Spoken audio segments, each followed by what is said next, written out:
live and direct from the Golden State. It's intelligent talk media, the Denice Gary Show. Now, here's Denice Gary. Ladies and gentlemen, welcome to the Denice Gary Show. As always, it's just such a pleasure and an honor to be with all of you. And today, Tuesday, we have a very special guest, one of my favorites, Major General Paul Vallely. This is a gentleman that has served as an officer in the United States Army for many, many decades, was involved in intelligence and special forces. Welcome to the broadcast, Major General Vallely. Thank you, Denise. Happy to be with you again. Thank you. So listen, I want to start off with a bit of good news before we get into the weeds on General Flynn and other subjects. I just read a report that came out about 4 days ago that U.S.-backed Kurdish-led fighters finally captured the last town that was held by the Islamic State on Friday. Any thoughts on that?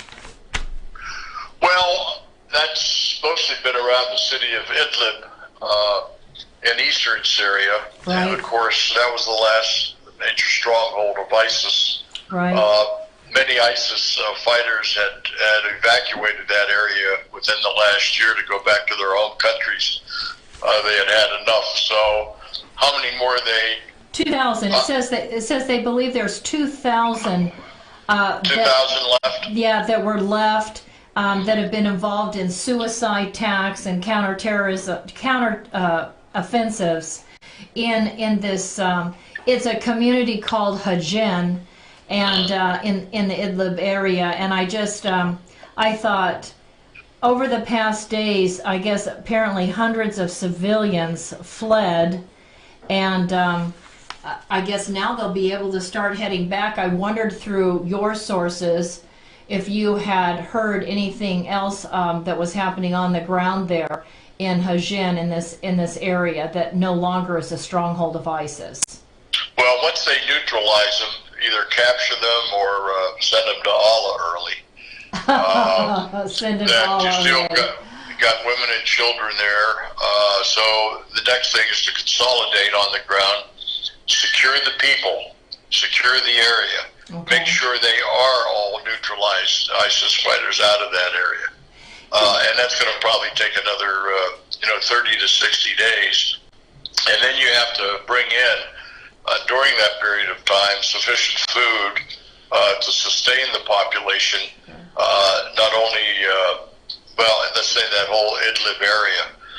And so with that, then the security forces, they can start to bring people start going back to work again and managing their life. But it's a process, just like we saw in Mosul and other places. Once ISIS is removed and neutralized, it takes quite a while Sure. to secure and then stabilize the population. So it's a major project. Sir, I wanted to ask you with respect to the military's role in reestablishing stability in the area, in the city. Do you believe that they will be actively involved in trying to help the children? You know, as you know, many girls and boys are kidnapped. They're sold into the slave trade. Right. Does the United States military, in conjunction with those Kurdish forces that defeated ISIS there, will they work to reunite families? Yes, that's part of what we call civil military operations, and we have people that are trained to do that. Also, you should know there's a number of non-profit organizations over there working that area as well. I interviewed one of them. Several years. So that's called that organization or that group within the United States military is called the civil military. They're civil military operators, yes, civil military, CMOs, civil military operations. Okay. I had the woman that's the founder and president, Springs of Hope, that's been on the ground, and she actually was involved with some of the Yazidi individuals who were going out and trying to take back their children, their wives, their sisters, their mothers, that had been captured by ISIS, and she shared horrific stories on my show. I mean, it was It was horrific what ISIS did, even to infants. Well, the other lead guy over there is Victor Marks, M-A-R-X. You ought to get him on the show. Okay. He's the one that's been providing a lot of the funds and the money into the different organizations and rescuing many of the children and women, and he's been doing that for the last 2 years. Victor Marks, he's out of Texas. He's out of Texas, and he's got an NGO? Yeah, and you can, it's a nonprofit organization, but you can Google Victor Marks, M-A-R-X. I will, sir. Thank you so much. I really appreciate it. I would love to get him on the show. Former Special Forces officer. Or soldier, I should say. Special Operation Forces officer. Thank you so much. SOF officer. Let's move on. I want to talk about General Flynn. Yeah. I have felt personally upset about that. I don't know why. I've never met him, but it really bothers me and is upsetting to me that a person who, like you, I mean, you know, put his life on the line for the United States. He's a lieutenant general. He's a lieutenant general in the Marine Corps, from the Marine Corps. Army. Oh, I'm sorry. That's right, Army. Who am I? Who am I thinking? I don't know. Scott Baker. I'm Scott Baker. I'm sorry. You know what? I was thinking of Scott Baker. He's a gentleman that I've interviewed on the broadcast, and he's a former Marine Corps officer, and he has a business out here called Annotates Products. And I'm sorry, I just went to him for a moment. So, Lieutenant General Michael Flynn, I've always thought that he was set up. And I was looking at a report today, and it indicated that the former FBI Deputy Director, Andrew McCabe, according to the Washington Examiner, I don't know if you read the Washington Examiner's report by Byron York. Let me just point out a couple things that were said here. It was reported in the Washington Examiner on December 12th, and this is in black and white. So he's reporting based on the sentencing documents for Flynn that were done, again, by the former FBI Deputy Director Andrew McCabe. So in the sentencing documents, McCabe wrote down that he told Flynn, quote, "The quickest way to get the interview done was to have a conversation between Flynn and the agents." And again, this is in Andrew McCabe's own words, this sentencing document. It says, quote, I further stated that if Lieutenant General Flynn wished to include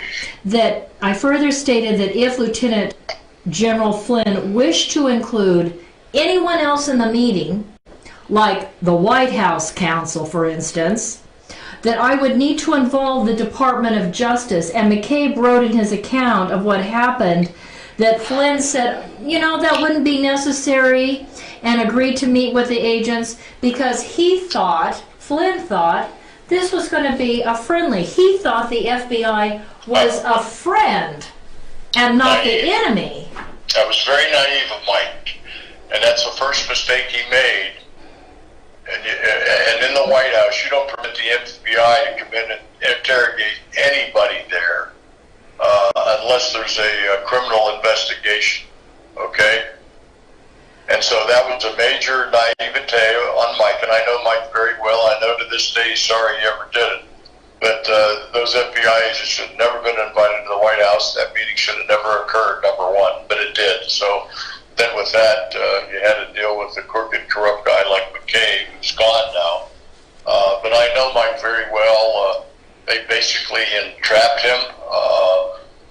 So I think with whatever happens on March 16th, Denice, hopefully the next day President Trump will pardon Mike Flynn because he's been ruined financially and his reputation. He was a fine soldier, head of the Department of the Defense Intelligence Agency, served a great career, and that soldier does not deserve to be treated like he is, just like the major that's up for court-martial for murder. Well, let's get to that. Yeah, let's get to that in just a moment. I want to finish. Let's talk about Lieutenant General Flynn a little bit longer. So, I'm glad that you said that because according to this Judge Sullivan, who was there for the hearing today, federal judge today, delayed the sentencing, which is my understanding that Lieutenant General Flynn will not be sentenced to any time, that this judge, he said that, quote, the White House counsel was not consulted. Judge Sullivan went on to say that Michael Flynn was discouraged from having a lawyer present, and he was not advised by the FBI that he needed to be very careful in his statements because, you know, according to what McCabe wrote, this is the FBI deputy FBI director, McCabe said, you know, Flynn was just taking this as sort of a jovial, light conversation. He said McCabe wrote in his papers that, you know, Michael Flynn was jocular, that he didn't want to do anything to interrupt the good quote-unquote rapport that these two FBI agents were experiencing with Michael Flynn. I mean, McCabe had Flynn right where he wanted him. Flynn was unsuspecting, thinking the FBI were his friends because he's been in the military and the former DIA director or advisor, former director of national security. And so you know, I think it's incredible that the questions that the FBI was asking Flynn, they had already tape recorded. They already had taped the conversation that Michael Flynn had coming in as, you know, the new director for President Trump. And they knew exactly what was what. And of course, Flynn, you know, if you're really relaxed and you're not worried about a conversation, you're not going to, you know, be completely careful to say everything exactly correct. I don't know about you, but I don't. If I'm having a casual conversation with people that I think are my friends, I'm not going to be guarded and I'm not going to be thinking really hard about everything I might have possibly said to a Russian ambassador. Would you agree with that? Yeah, but you should be if it's the police or the FBI. Okay, you just have to be. You don't know what their motivation. It's not like talking to your neighbor, your friend next door. It's a different situation. That's why I say Mike was very naive. Okay. The people in the White House should have begged him off of that and disinvited McCabe and Strzok and whoever the third person was. I guess it's the third person there that was involved in it. So. That was a major mistake, and for everybody, make sure if the FBI ever calls you up and wants to talk to you, you have somebody there as a witness. I've gone through this 3 times in the last 2 years with the FBI, so I can tell you from personal experience what you need to do. But my antennas were up every time I met with the FBI. And the FBI met with you to question you. Could you tell the audience why the FBI would meet with you, to talk with you and question you? The same thing they tried to do to Mike Flynn. So, because you have been a Trump supporter, they interviewed you? Yep. And they interviewed you 3 times? 3 meetings, yep. That's 3 exactly meetings. Right. I can't go into all the details on it because it's rather confidential from my standpoint, but I was smart enough for my antennas to go up. And then also the Secret Service that I've met with, because I had made a trip to Russia as I was invited over as a speaker. And so they had a pursuit under Obama to go ahead and target people and to entrap them. And there's many others that we haven't even heard about that I know about that have been entrapped. Another is a former, very close associate of mine, Wayne Simmons, who just got out of jail, federal jail after 3 years. They entrapped him, and one of the same judges in Alexandria sentenced him to 3 years. He's out now. Wayne Simmons. Yep. Wayne Simmons, and Wayne Simmons, they entrapped him. In other words, like with Michael Flynn, they had the conversation recorded so they knew exactly what was said, and then if, of course, the person doesn't remember exactly or doesn't tell it exactly correctly, then they're charged with perjury, lying to the FBI? Is this the standard method of operation, that they have these recordings, and then if you don't exactly say what you're supposed to say... Well, sure, that's entrapping you. That's perjury. That's a perjury charge. That's not honesty. No, it's not. Dealing with U.S. citizens in a straightforward manner. Right, and they're charging, I guess what I'm asking... Try to trap a lot of people sometimes. Sometimes it's justified. You have a murder suspect.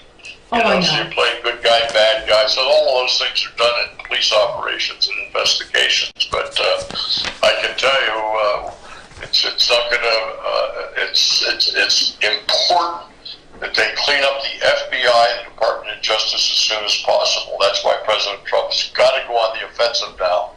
They've got to close down and end that Mueller investigation because he was out of bounds on what he was given as his mission. That was the Russian collusion charge or allegation. Let's go back to something, sir, you said a little bit early in this conversation. You said that you were interviewed 3 times. You've been a Trump supporter. You were asked to be a speaker in Russia. You spoke at I assume you spoke at some conference or forum. I did on the Middle East, the Vallely Club, it's called. It's a think tank in Moscow. So you spoke... I talked to General Flynn because I was over there before he was. And then he went over for the 10th anniversary of Russian television today, and he was an invited guest, and he was paid to go over, but he sat at the table with Putin. Very innocent, nothing transpired, and then we became national security. He met with Kiziak, the Russian, which he can do as part of national security. Well, as the director of national security, Major General, don't you absolutely have to talk to Russia and China and every other country in the world? Yes, absolutely. Yeah, there's no violation of the Logan Act. I've met with the Russian many times over my career. Absolutely. My late father actually went to Russia on business. Who knows what they might have charged him with. But anyway, lots of people go to Russia, and they go to Russia on business, and sometimes those business opportunities work out. Sometimes they don't. With my father, it did not. But anyway, moving on. So on March 13th, Sullivan has asked both sides to come back. I thought it was incredible that Sullivan, according to what I've heard on the news so far today, actually scolded Michael Flynn, actually scolded him for suggesting that he made false statements. And apparently this judge, from what I understand, based on reports coming out after the hearing today, this judge is in effect has put special counsel on notice for possible prosecutorial misconduct. I think that's incredible, and it should give us hope. Would you agree? I agree. Okay. All right. One other thing you said, I want to get back to your point about Obama. So when the FBI came knocking on your door, you believe this was directed by Obama? This was what you said, was this in 2015 or 2016? 2016. It all goes back to the... elections. No, the Citizens Commission for Benghazi that I formed with Admiral Lyons and several others. Now it's called the Citizens Commission on National Security. But we're the ones that did all the background investigation, provided Trey Gowdy everything he needed, the lying of Leon Panetta, of Hillary Clinton, and even General Dempsey at that time. And that's when Obama started focusing on our commission that was uncovering all sorts of lies and behind-the-scenes activities conducted by the State Department under Hillary Clinton in Benghazi, a drug running deal. We uncovered all of that. We talked to Marines and Air Force people that were on alert to go into Benghazi, and they were told to stand down. And so we had all of that, and that's when they started going after Wayne Simmons, because he was one of the individuals I brought into the council, the committee. And from that, they pursued that he was never the CIA, and a lot of things, and they ended up, for a number of different reasons, sending him to federal prison for 3 years. And so they started targeting even General McInerney and myself, who were on Fox News, and so it was a complete targeting operation by Obama and his administration. You can see now how that's extended to Trump and everybody surrounded by Trump, and then Mueller and all of those people. That was all instigated by Obama and Hillary Clinton. And the thing is that Michael Flynn, I think the thing that was so naive is that, again, thinking the FBI was friendly when in fact the FBI was spying on the Trump administration and using Flynn to spy on President Trump and his team in order to impeach him immediately after being elected.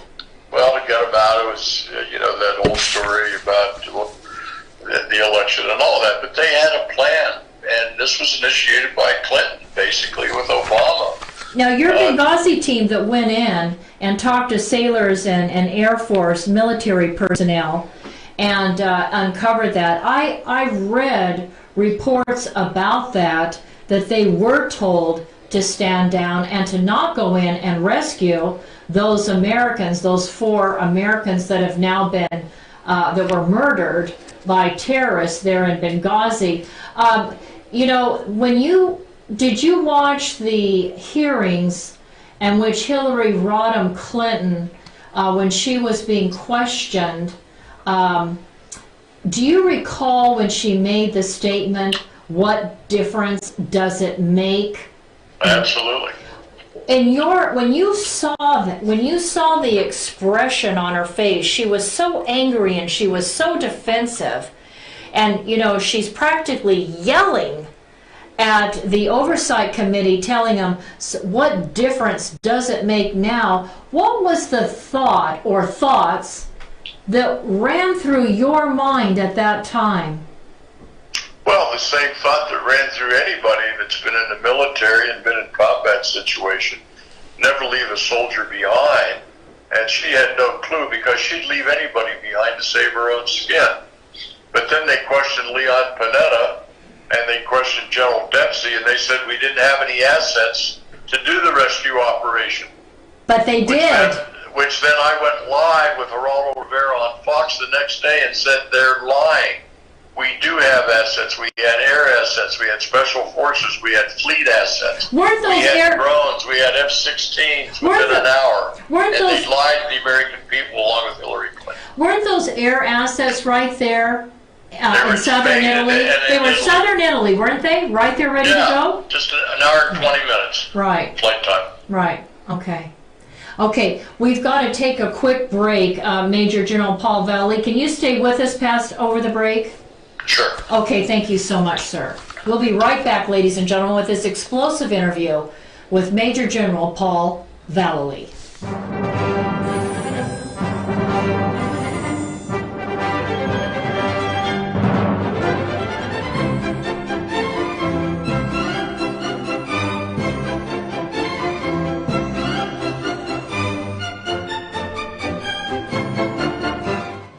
I want to tell you about a place I love to go, Frugatti's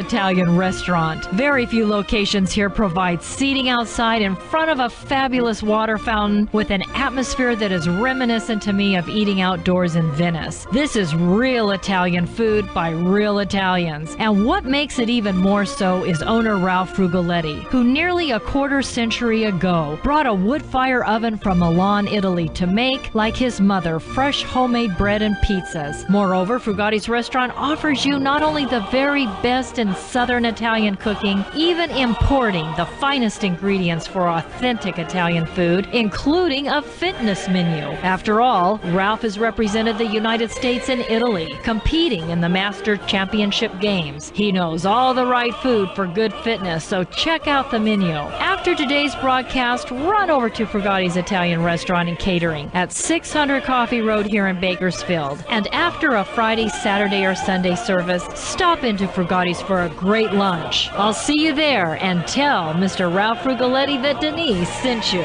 Salute. Buon appetito.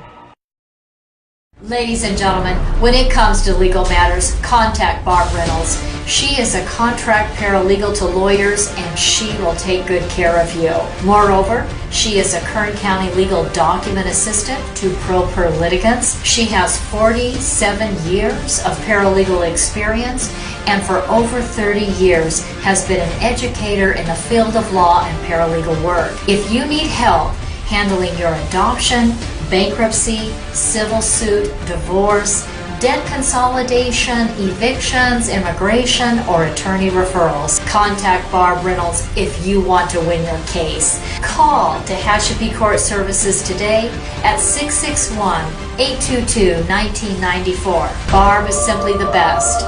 Call Tehachapi Court Services today at 661-822-1994.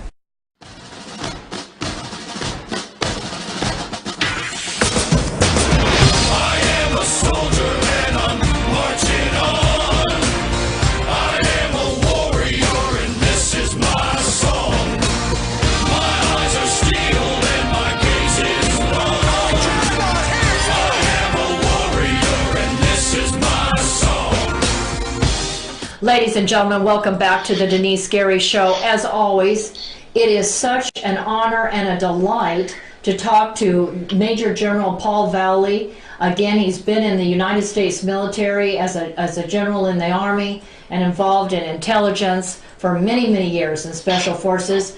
Major General Vallely, welcome back to the Denice Gary Show. Thank you. Thank you so much, and thank you for all the service and all the work that you've done on behalf of the United States of America, and thank you for telling the truth, despite the fact that people that have come against Hillary Clinton and her husband have sometimes paid a heavy price, and in effect you did pay a price by the FBI knocking on your door to question you. And I'm sorry, sir, that you even had to go through that. I think it's ridiculous. I think we can all say now that the President Trump was correct. He tweeted out the other day, he said, they gave General Flynn a great deal because they were embarrassed by the way he was treated. Donald Trump tweeted, the FBI said he did not lie, and the special counsel overrode the FBI. And that's true. You know, when you think about it, the FBI, after interviewing Michael Flynn, said, well, you know, he didn't lie. And the next thing we hear, Mueller is investigating him. When the FBI said, no, he's fine. He told the truth. And President Trump tweeted that the special counsel wanted to scare everybody into making up stories that are not true by catching them in the smallest of misstatements. Sad. Getting them up on a perjury count. This is why we love our president. Would you say that's correct, Major General? Well, that's why I love him, and a lot of people that I work with in Washington love him. Because he's uncovering the deep swamp, the corruption in the FBI, State Department. And telling the truth. They don't like it. So a lot have been left, but there's more to come out of the swamp after the first of the year. President Trump's going to lay the law down on a lot of this after the first of the year. Good. Well, we'll keep him in our prayers and our thoughts. I just I want to share out something that we just talked about during the break. Jerome Corsi, the conservative author, he's been on several news networks, television news networks.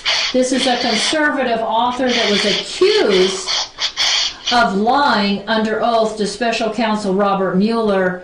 I understand that he's filed a federal lawsuit suing for $350 million in damages, saying that apparently he thought that the Mueller investigation lied to him and, of course, mistreated him and set him up. Care to comment on that, Major General?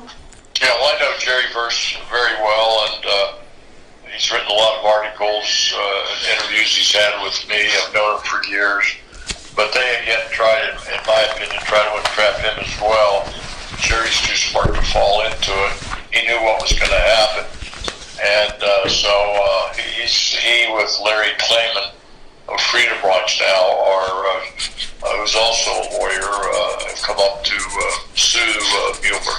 Okay. And they may, if a good judge hears this, this could be really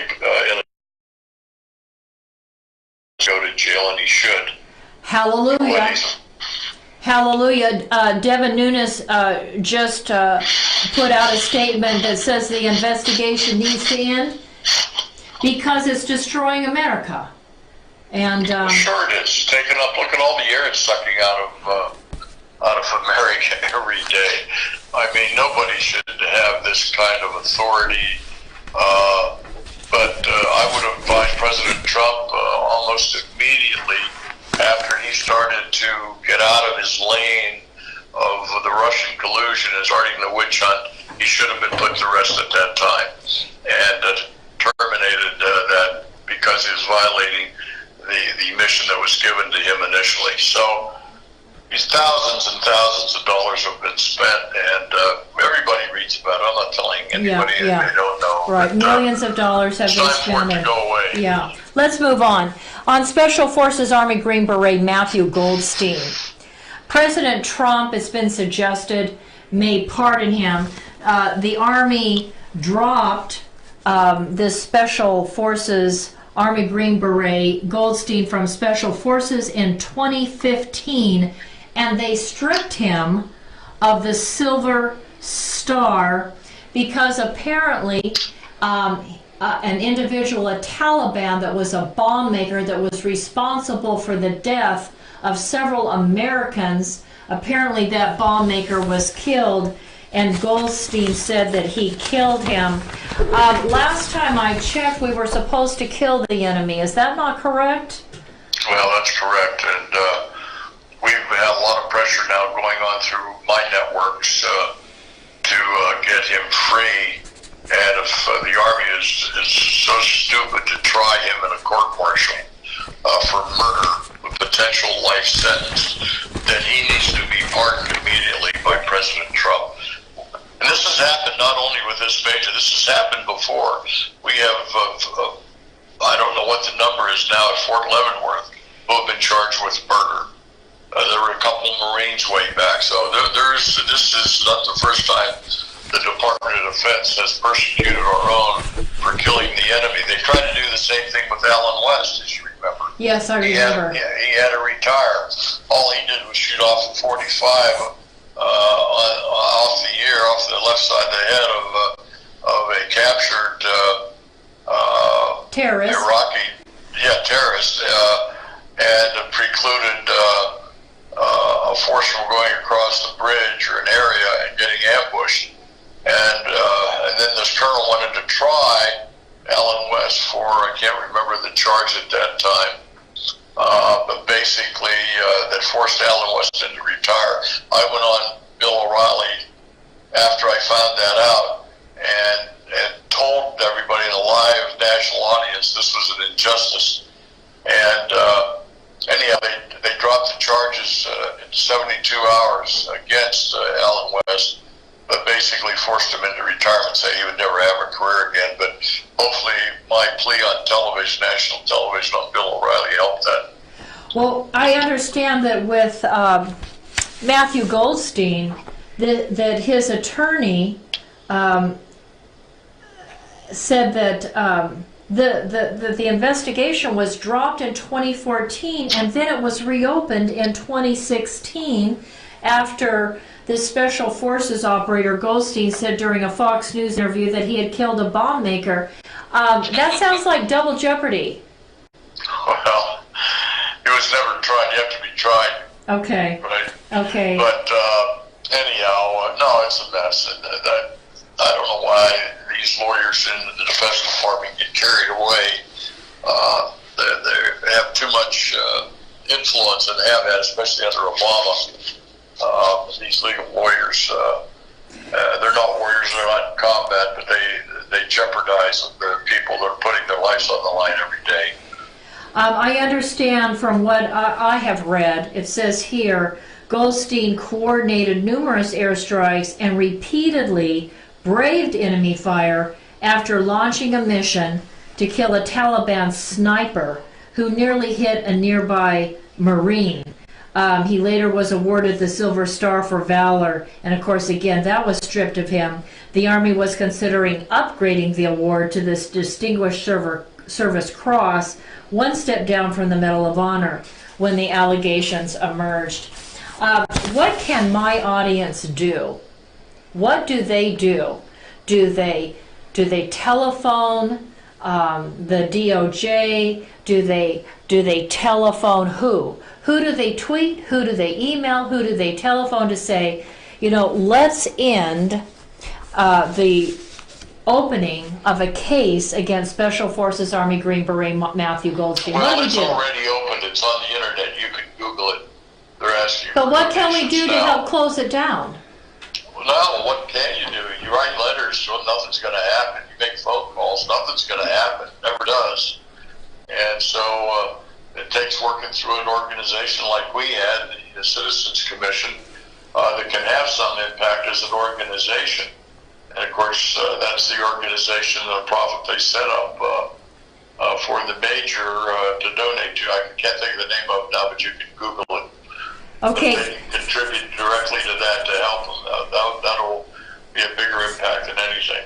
And you're going to send me an email with the title of this citizens group, this citizens organization that you started that organization. Yeah, well, you can Google it, CCNS. CCNS, okay.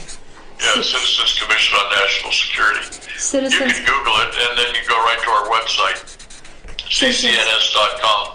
Citizens Commission on National Security. Okay, and very good. And people can make a contribution, and I guess that goes to what? Legal fees? No, that's our organization. There's another organization that's raising money for the major. That's separate. Okay. You'll have to Google that. You can find it. Okay, thank you. Yeah. And then, of course, StandUpAmericaUS.org, which is my organization, foundation. We also assist in funding things like that. So people donate to Stand Up America. We can then spread those funds out a little bit and help other organizations and people. And that's what we do. So StandUpAmerica.US. Stand Up America US. Is it Stand Up America? I'm sorry. Is it StandUpAmerica.US or just Stand Up America US? StandUpAmericaUS.org. Yeah, I should have it memorized by now all the times I look at your website. I'm sorry. Too much on the brain. Ladies and gentlemen, go to StandUpAmericaUS.org. If you make a contribution, Major General Paul Vallely and his team can send that out to where the need is the greatest. Do you have time to take another question? One more, and then I've got to go. All right. Let's talk about Iran for just a moment. Iran's come out. It's still one of the world's greatest, largest, most dreaded global threat in terms of Islamic terrorism. They've come out, senior Iranian leaders came out on Thursday of last week, and they said that Iran is now on the brink of restarting its nuclear weapons program. Not sure that they ever really ended it, quite frankly. They never stopped. Yeah, I didn't. They never stopped. Right. Anyway, they say now they're going to full-scale enrichment of uranium if they don't continue to see cash windfalls from European countries that signed on to the landmark nuclear agreement. So if they don't continue to get their cash, they said they're going to town on their nuclear weapons. With China there to help them, and Russia there to help them, and Pakistan, and North Korea, and Pakistan. By the way, they already have a nuclear weapon. Yes, I believe it. I believe it. Why do you say that? Because they have all the parts ready to go, all they have to do is assemble it? That's right. Okay. All right, I'm with you. I'm with you on that. I believe they have all the parts. It just has to be assembled, and there you have it. You can put a nuclear warhead on top of one of their missiles, and the next thing we know, we've got a great big kaboom. Right. I want to ask you a question. In light of this threat, is Iran just sort of posturing because it wants the money? Or do you think Iran is basically making a veiled threat because European countries can be reached by Iranian missiles? Your thoughts, sir? Well, of course it's a threat, but the biggest threat is against Israel. Right. And what Iran has continued to do for several decades now is be the hegemonic power in the Middle East.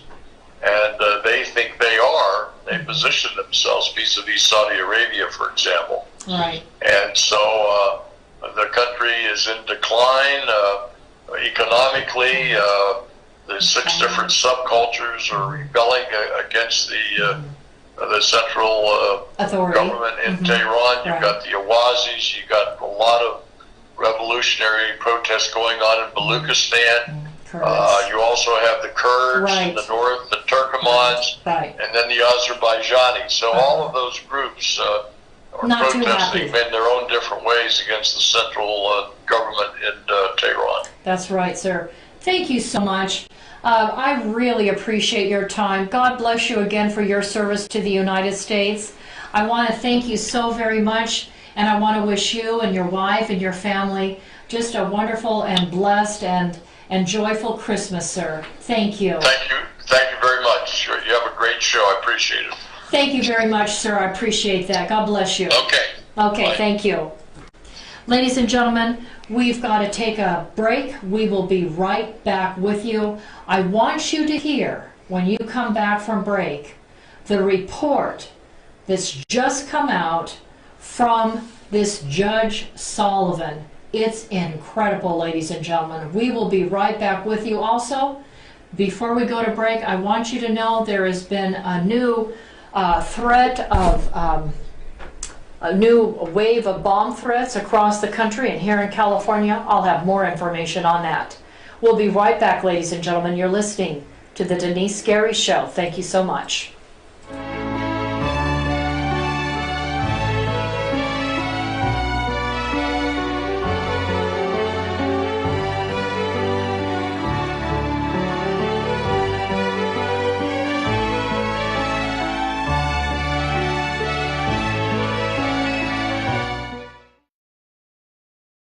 President Trump has correctly stated that economic security is national security, and in the Tehachapi Mountains of Kern County resides a United States defense contractor, Anates Products. Here is the Silicon Valley of the aerospace industry, right here in East Kern. Anates Products is a forward-leaning manufacturer and distributor of hardware sold to major defense and aerospace companies. We're talking about Boeing, Lockheed Martin, United Technologies, Northrop Grumman, Raytheon General Electric, and on the list goes, as well as to every United States ally worldwide, including Israel, America's most important strategic ally in the Middle East. And for everything that flies, Anates Products is providing the parts. And with me today is the president of Anates Products, Scott Baker.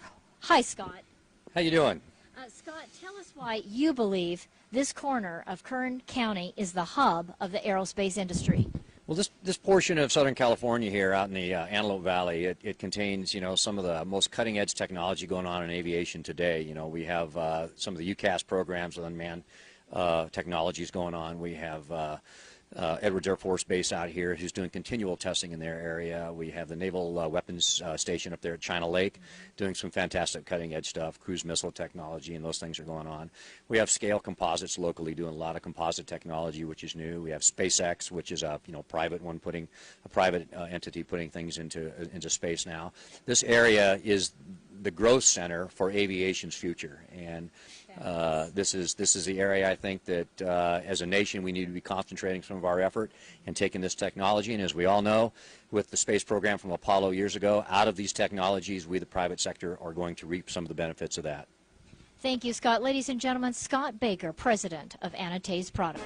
Anatase Products, located in the beautiful mountains of Tehachapi, California, in eastern Kern County, is home to some of the most innovative and specialized technologies in the world, including those at the U.S. Naval Air Warfare Center Weapons Division at China Lake, Edwards Air Force Base, as well as Stratolaunch, launching satellites capable of delivering multiple orbits in a single flight to space. And it is Anatase Products that has provided the manufactured devices, and the president, Scott Baker of Anatase Products, Marine Corps veteran, reactivated on 9/11 to monitor threats to the homeland, is carrying on a tradition of providing for the security of the United States by manufacturing every kind of fastener on anything that flies, as well as providing a full testing destructive laboratory. Contact Anatase Products,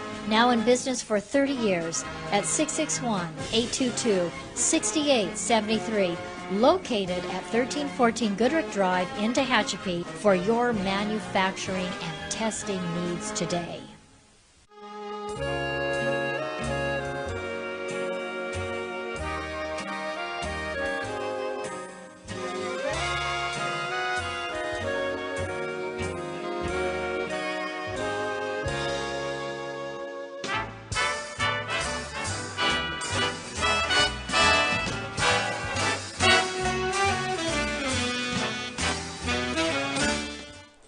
That's right, ladies and gentlemen. We wish you a Merry Christmas. And of course, we hope that our Jewish friends and neighbors had a wonderful Hanukkah, which of course you know is over.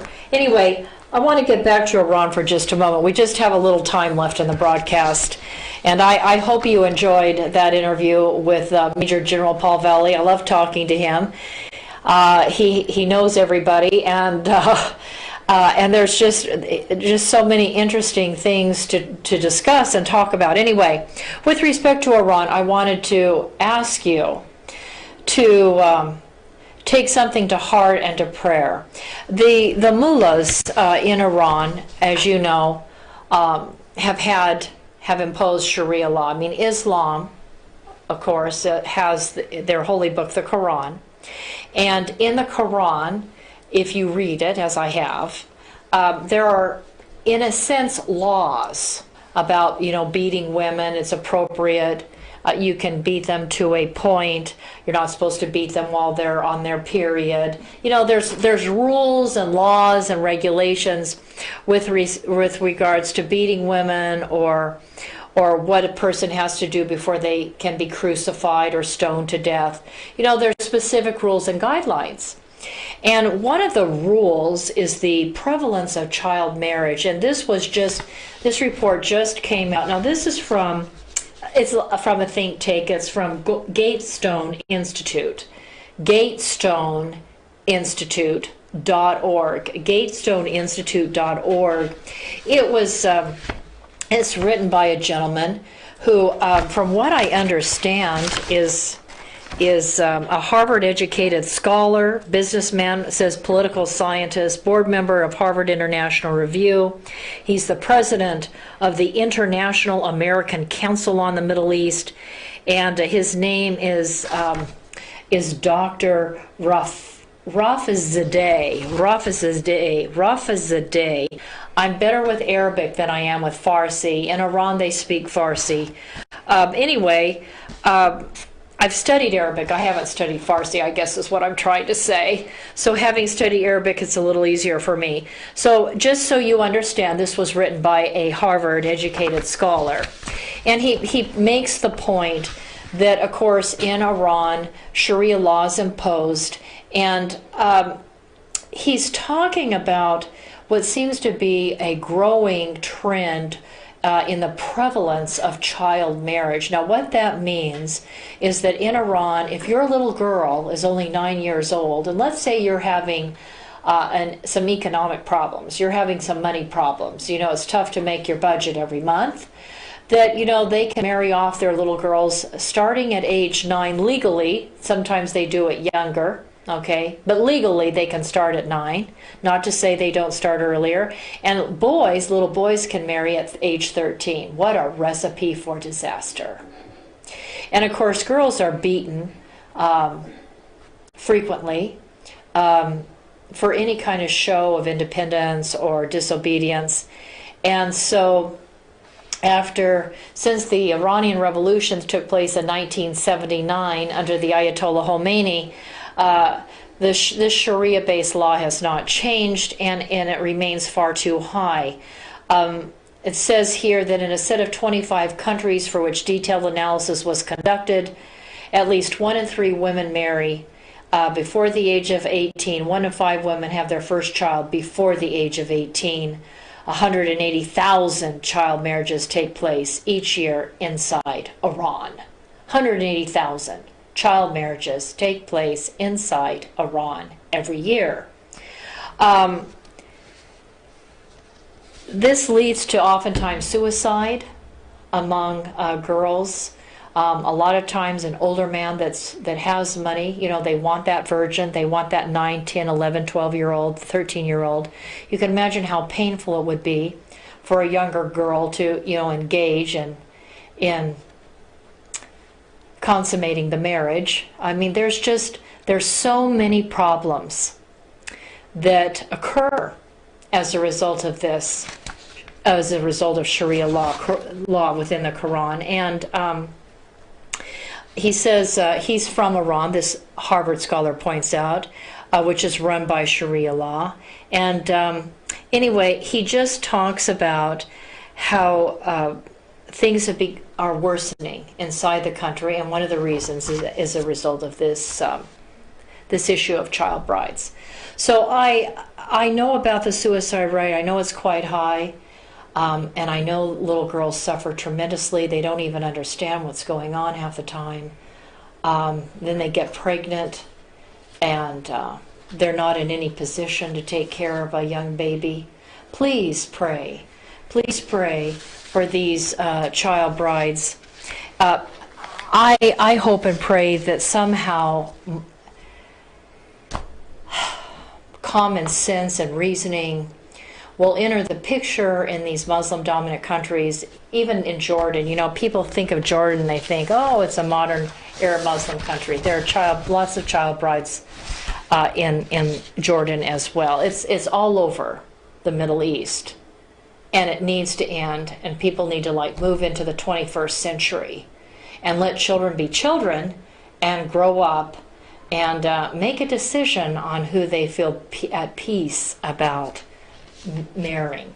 Anyway, I wanted to share this out. There has been a report that dozens of bomb threats have been reported at various government buildings, at media outlets, at banks, at schools across the United States, here in California. I only know of one report to date, but I'm not current. But I guess it was maybe this last week, and the Riverside Sheriff's Office in California received an influx of bomb threats. And these have been coming through email, multiple locations across California, apparently across the United States. There have been bomb threats. And I wanted to point out to you, this is a time, Christmas time, Hanukkah and Christmas. This is a time when Islamists, people that believe fiercely in the Quran and in Sharia law, are told that they need to commit acts of murder. This is a Telegram channel that's put out by the Islamic State. I don't know if you can see that picture of the White House and it being blown up. Can people see that okay? A little bit, yeah. Okay, so on Telegram channels, the third issue of the pro-ISIS magazine, the Islamic State, Youth of the Caliphate, that's young children that are recruited into ISIS to commit acts of terror and to kill people. They are putting up posters on all the social media platforms to carry out operations. And what they're encouraging people to do is to run over individuals using their truck or car. They're being asked to stab people, to poison them. Let's see. attack people in shopping centers, poison their food, run them over. So anyway, and here's another poster. It says, thirsty for your blood. Do not leave your home because we are thirsty for your blood. It shows an image here of Santa Claus with the ISIS jihadist standing next to him with a knife in his hand, ready to decapitate Santa Claus, ready to behead Santa. As the Christmas and New Year approaches, supporters have begun to produce these posters threatening terrorist attacks. So this is happening in this wave of bomb threats. And I just wanted to say, anytime you see anything suspicious, you need to call the FBI or your local police or sheriff's department. I need to get Sheriff Youngblood back on the show. I know Sheriff Youngblood says that they work with counterintelligence officers, they work with the FBI, and they really try to make sure that there isn't an opportunity for terrorists. My producer's telling me I need to wrap things up. I was going to share one other thing before I do. There was another terrorist outside a Los Angeles synagogue. It's a disturbing image. I read this off the Algeminer. Remember what the Democrat National Committee Chair Tom Perez said, that conservatives or Republicans, we get all of our information out of an NRA newsletter or what we hear Sunday at the pulpit, right? Well, this is from Algeminer. Okay, this is all these sources, by the way, come from all kinds of different places, including the New York Times, think tanks, and institutes for higher learning. Anyway, a suspect was arrested in North Hollywood on Saturday over the weekend. He was waving, apparently this is not enough, you can't see it from this picture, but he's waving a machete. I wonder what it would be like to be in North Hollywood on a Saturday and walking down a street and seeing somebody with the Arab headdress waving a machete. I guess I'd run the other way really fast and get back in my car and drive off. So a man was arrested on in North Hollywood on this Saturday waving a machete in front of a synagogue in Los Angeles. And so again, this is we've just finished Hanukkah. Now everybody's getting ready for Christmas Eve and Christmas. Keep your eyes open. Be ready to dial 911 if you see anything that you're concerned about might be evidence of a possible terrorist attack. Moving on, I want to thank Ken Hedke for being a sponsor. Ken and Della Hedke at Tehachapi Municipal Airport. Thank you so much for being a show sponsor. We so appreciate you because I've got to pay the bills every month. And what would I do without you? And Sculpt 365 Fitness. This company was founded and owned and operated by Craig Jansen, a Navy veteran. We want to support our veterans. You can give their fitness center, Sculpt 365, a call. Their Oildale location is on Chester Avenue. I think that's in Oildale. It says Suite 8H. 323-5940, 661-323-5940. On Brimhall Road at Callaway, it's 679-7116, 679-7116. And of course, they have a facility there in Tehachapi. And the number is 823-8205, 823-8205. Ladies and gentlemen, this show, as it turns out, seems to be more or less on national security issues, but I do want you to pray for these young children, these girls that get caught up and are basically in effect married off to avoid the problems or the issues or the economic issues with respect to having children, and it is really sad. It's very sad. It's very tragic. I believe it's a form of child abuse, and it needs to end. And I know that this president President Donald J. Trump has the guts to use what he has available as leverage. He uses what he has available as leverage to help clean up the United States, and I know that he would do it to help influence policy in other locations. I like what he said in a tweet. I hope I can find it real quick. He said, and I don't see it, gosh golly darn it.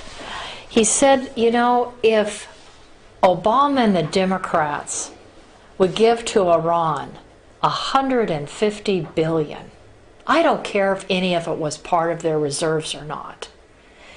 If the Democrats would give $150 billion to the world's greatest sponsor of Islamic terrorism, why the hell can't Democrats give $5 billion to a wall to protect the national security interests of the United States of America? Ladies and gentlemen, thank you so much for listening. We'll be right back with you on Wednesday. Enjoy your evening. This is Denice, signing off.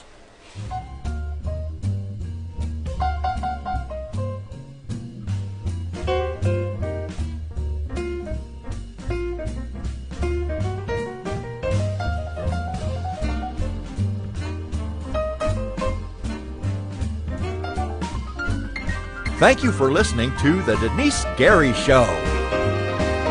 Intelligent talk media.